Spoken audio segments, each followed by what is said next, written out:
اچھا سر، ایک میرا آپ سے سوال ہے کہ ہمارے صحافی بھائی بھی کافی عرصے سے جو ہے کہ ایک چیز ہائی لائٹ کر رہے ہیں کہ لطیف آباد کے اندر غیر قانونی طور پر اڈے کھلے ہوئے ہیں، جو کئی بار آپ نے بند بھی کروائے ہیں، لیکن اس کے باوجود بھی گلیوں میں ادھر ادھر وہ اڈے بار بار کھل جاتے ہیں۔ اس کے لیے کوئی لائحہ عمل جوڑا ہے آپ نے؟ بھائی جان بالکل، آپ کے اور آپ کے صحافیوں بھائیوں کے اور ان کے کیمرہ کے سامنے میری موجود میں ٹریفک پولیس نے یہ اڈے 3 دفعہ ایس پی ٹریفک نے مکمل طور پر اس کو بند کرا دیا ہے۔ تب بھی یہ اڈے مختلف جگہوں سے چل رہے ہیں۔ اب 13 جنوری 2023 کو ان اڈوں کی ہر قسم کی پرمیشن کینسل ہو چکی ہیں۔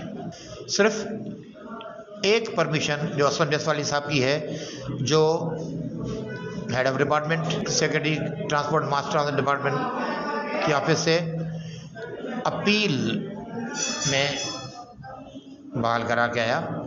اس کے علاوہ ہر پرمیشن کینسل ہے، غیر قانونی ہے۔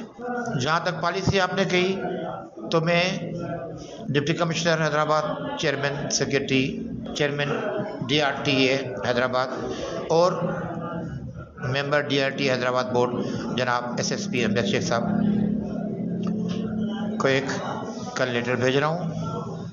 پوزیشن میں واضح کروں گا، ڈپٹی کمشنر حیدرآباد طارق گوش صاحب اور ایس ایس پی حیدرآباد امجد شیخ صاحب میرے ساری پوزیشن ان کے پاس پہنچنے کے بعد انشاءاللہ تعالیٰ وہ یہ اڈے جو ٹریفک جام کرنے کا سبب بنتے ہیں ان کو مکمل بند کرانے کے لیے ایریا پولیس کو احکامات جاری کریں گے، تاکہ جو اڈے جن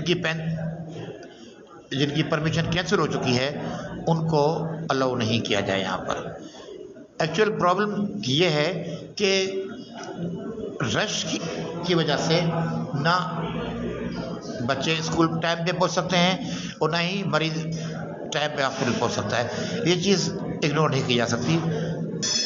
انتہائی واضح طور پر میں کل انشاءاللہ تعالیٰ ڈپٹی کمشنر صاحب کو نوٹ پٹ اپ کر رہا ہوں، جس میں ساری انفارمیشن میں واضح رکھوں گا اور انشاءاللہ تعالیٰ غیر قانونی اڈے ہو جائیں گے۔